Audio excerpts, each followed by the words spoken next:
Hello friends, good morning. मैं अभी duty से आई हूँ, खाना खाई हूँ, नहाई हूँ और इधर बालकनी में आके बैठ गई हूँ। अभी ठंडी ठंडी हवा चल रही है, बारिश भी हो रही है। इधर बालकनी में बैठना मुझे बहुत अच्छा लगता है।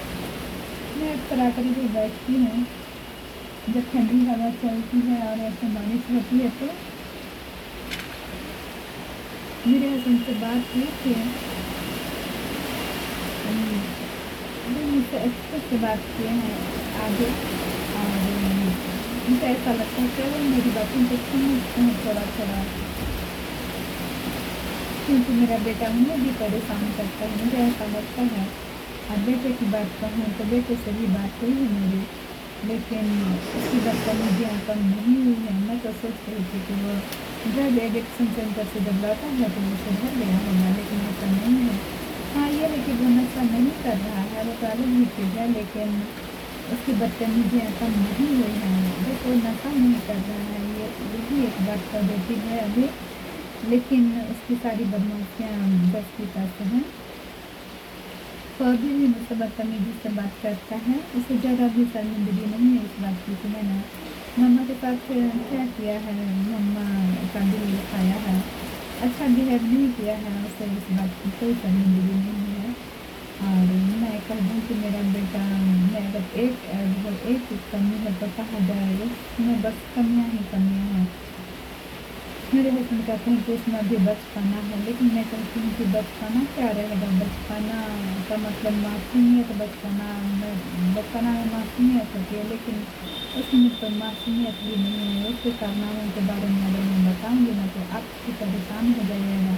और मैं तो बस शर्मिंदा हूँ उसकी कारस्तानियों की वजह से, बहुत ज़्यादा शर्मिंदा हूँ और दुखी भी हूँ। मैं उसके पीछे बहुत सारा पैसा खर्च कर चुकी हूँ और वो भी मेरा बहुत सारा पैसा खुद से भी बर्बाद कर चुका है। अब वो पढ़ाई भी नहीं करेगा। पहले शादी के बारे में बात करता था कि हाँ शादी करूँगा, वो सच कहता था कि झूठ कहता था मैं नहीं जानती, क्योंकि मेरे हस्बैंड भी कहते थे कि वो शादी के लिए राज़ी हो गया। तो मैं इस बात के लिए भी सोचती कि चलो पढ़ाई नहीं करते हैं ना, सही बहुत सारे बच्चे होते हैं जो पढ़ाई से जीत जाते हैं, पढ़ना नहीं चाहते हैं। कुछ तो मकसद होता है फिर भी उसकी ज़िंदगी का। अगर चलो अगर वो शादी भी करने के लिए राज़ी हुई तो भी अच्छी बात है। घर में नई बहू आएगी, अच्छी लड़की आएगी, समझदार आएगी, तो शायद वो खुद ही सोचेगा कि मुझे अब पढ़ना है या कुछ करना है। वो लड़की समझदार होगी तो ज़रूर उस बात के लिए राज़ी करेगी कि तुम्हारा काम क्या है, बस पढ़ाई करो या कोई काम करो, मम्मी पापा को सपोर्ट करने के लिए जाए हो। अगर समझदार लड़की रहेगी तो वो ऐसा कहेगी। तो मैं बस यही सोच कर खुश हो गई थी कि चलो कम से कम शादी के लिए तो राज़ी हुआ। अब सच कहूँ तो इस बात के लिए मैं भी खुश हो गई थी थोड़ा थोड़ा, और सपने भी बुनने लगी थी उसकी शादी का। और बाज़ार जाकर मैंने बहुत सारे कपड़े खरीद लिए थे, लहंगे, साड़ियाँ वगैरह की, और भी बहुत सारा सामान खरीदने का प्लान बना रही थी कि ठीक है इस समय बेटे की शादी कर दूँगी और तब हम लोगों की ज़िंदगी एक ट्रैक पर आ जाएगी, बहू आ जाएगी तो मेरे हस्बैंड भी घर में रहेंगे, मेरे साथ रहेंगे। बहू आ जाएगी तो कुछ काम वो करेगी, कुछ काम हम करेंगे, कुछ काम दाई करेगी, मेड भी रखूँगी मैं। ऐसा सोचती थी कि सारे परिवार जब एक साथ रहेंगे तो अच्छा हो जाएगा। बहू आएगी तो घर में कुछ नई बात होगी, बदलाव आएगी सबकी ज़िंदगी में, सब कुछ अच्छा हो जाएगा। मैं ऐसा सोच रही थी मेरा बेटा सुधर जाएगा, लेकिन ये खुशियाँ भी ज़्यादा देर के लिए नहीं थी, क्योंकि मेरे हस्बैंड ने मुझसे झूठ कहा था। मुझे खुश करने के लिए उन्होंने झूठ कहा था हमसे। मैं खुश होकर अपने बेटे से बात करना चाहती थी कि चलो मुझे अपने बेटे से बात करवाइए, वो क्या कहता है अपनी शादी के बारे में, क्या सोच रहा है। तब मेरे हस्बैंड हिचकिचा रहे थे उसे फ़ोन देने में, क्योंकि वो समझ रहे थे कि मैंने तो झूठ ही कहा है उसकी माँ को खुश करने के लिए। और अब वो पूछेगी इस बारे में अपने बेटे से, और बेटा है कि वो उल्टा जवाब देगा तो फिर वो मुझसे सवाल करेगी। ये सोचकर मेरे हस्बैंड भी डर रहे थे। फिर भी उन्होंने फ़ोन दिया बेटे को, तो मैंने बेटे से बात की। तो बेटे ने मुझसे ऐसी बात की कि मैं क्या कहूँ, मुझे रुला ही दिया। बहुत बदतमीज़ी से बात की मेरे साथ। मैं समझ गई कि ऐसी कोई बात नहीं है। मेरे हस्बैंड ने मुझे खुश रखने के लिए, खुश करने के लिए झूठ कहा था।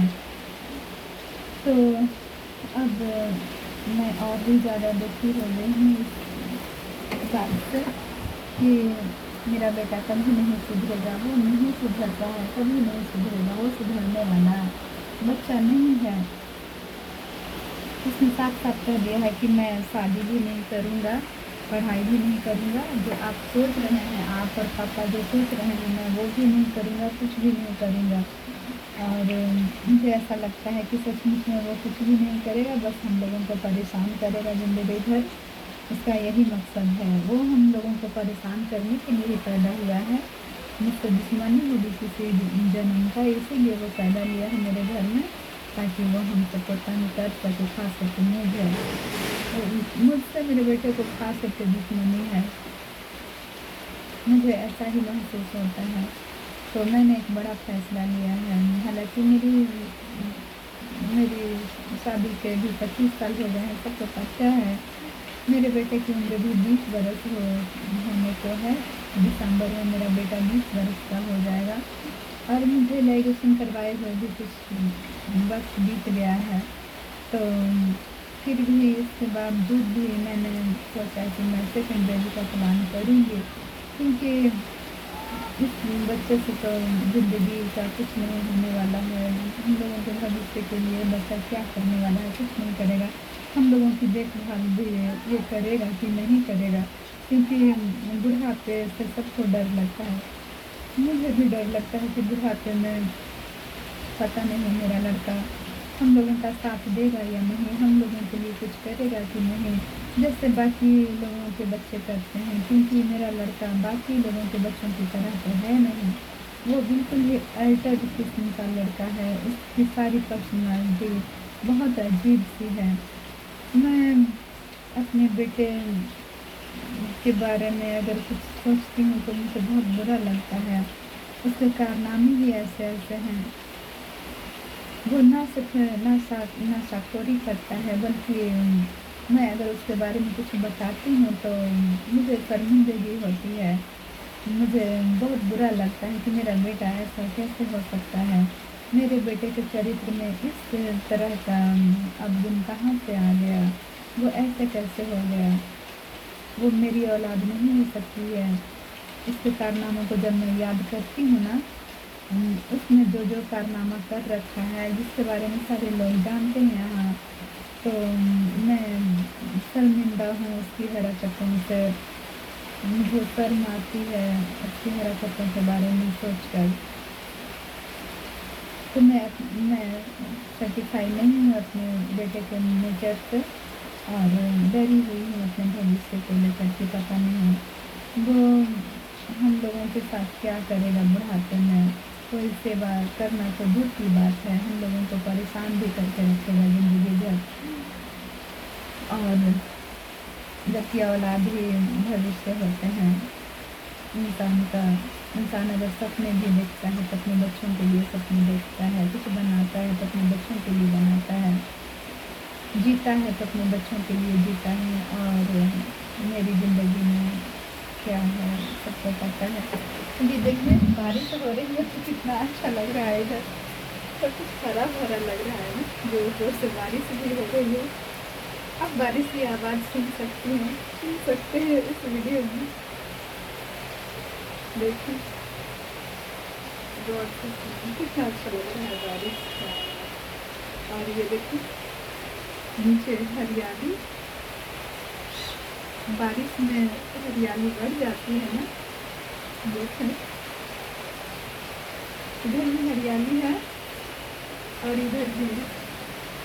मेरी बालकनी के नीचे बस ऐसा ही हरा भरा है सब कुछ। और पीछे नदी है तो यहाँ की खूबसूरती और भी बढ़ जाती है।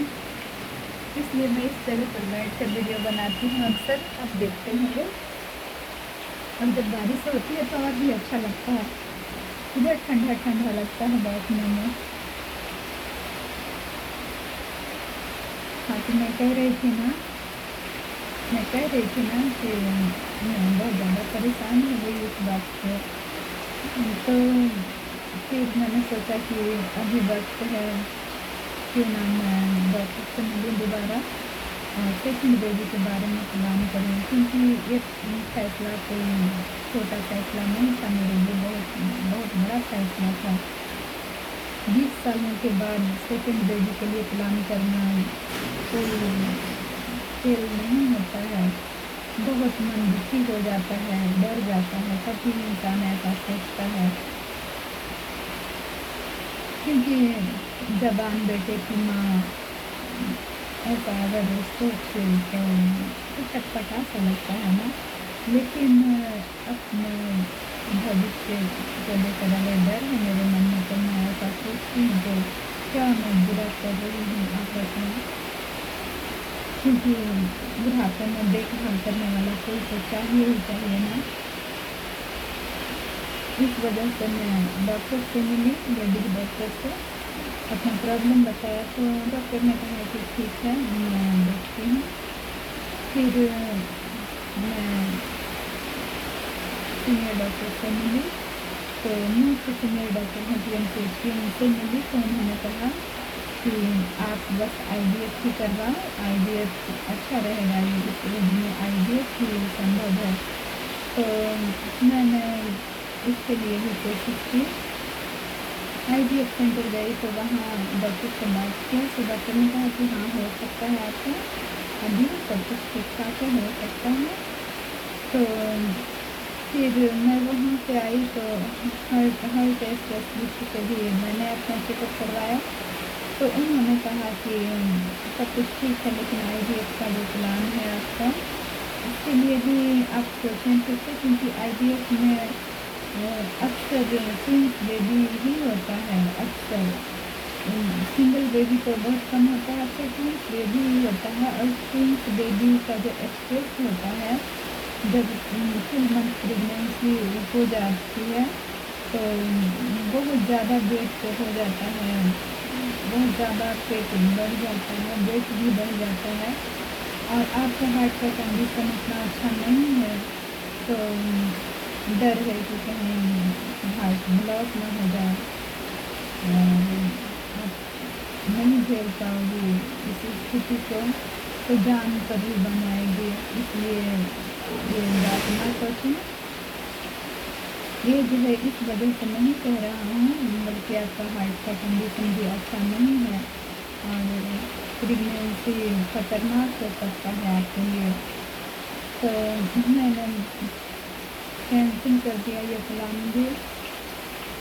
अब परेशान हूँ कि पता नहीं क्या होगा ज़िंदगी में। अब तो भगवान से बस प्रार्थना ही कर सकती हूँ कि जो कुछ भी हो अब आगे से ठीक हो। लेकिन मुझे इस बात की खुशी है कि मेरे हस्बैंड भी मेरी हर बात में अब हाँ कहते हैं, मेरे प्रॉब्लम को समझने लगे हैं शायद। अब वो अपनी हार भी मानने लगे हैं शायद। अब मेरी हर बात में हाँ कहते हैं, कहते हैं जैसा आप ठीक समझो वैसा ही करो। मुझे लगता है कि वो भी परेशान है। अब वो अपनी गलती मानते हैं मन ही मन, लेकिन उनकी एक जो नेचर है ना कि वो कभी मेरे सामने जाहिर नहीं करेंगे कि मैं भी हार रहा हूँ, मैं भी परेशान हो रहा हूँ। वो कभी जाहिर नहीं करेंगे इस बात को। मैं उनको मैं सबसे बच्चे से जानती हूँ, हालांकि वो भी परेशान है। अब आप भी प्रार्थना करें मेरे बेटे के लिए कि उसका नेचर अच्छा हो जाए, वो समझदारी से काम ले, वो बाकी बच्चों की तरह ऑनेस्ट हो जाए अपने माँ बाप के लिए। आप प्रार्थना करें मेरे लिए। अच्छा, तो फिर मिलती हूँ अगले वीडियो में। बाय।